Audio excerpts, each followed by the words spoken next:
Hey, welcome to Tutorial Lore. This video explains the Pop app and whether it's worth using. Quick disclaimer. This is an explained review based on user feedback and online data, not personal use or a visual demo. Pop is a mobile prototyping app designed to turn your sketches and wireframes into interactive app demos.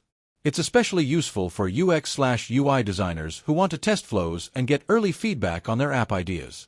You can upload images of your design, link screens together with hotspots, and simulate app navigation right from your phone. It also supports sharing prototypes with others for collaboration or review. Now let's talk about how it actually performs.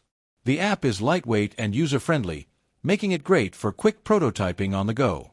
Many users appreciate how fast they can go from paper sketches to a tappable prototype. The ability to share designs via a simple link is another plus for teams and clients. That said, Pop has a few limitations. It lacks advanced design tools, so it's not ideal for high-fidelity mockups. Some users report that syncing with cloud services can be buggy, and the app hasn't seen major updates recently. Also, larger projects might feel cramped on smaller screens. If you've been enjoying this video so far, don't forget to drop a like, it helps a lot. In summary, Pop is a handy tool for designers looking to quickly test user flows and gather feedback without needing full-fledged design software.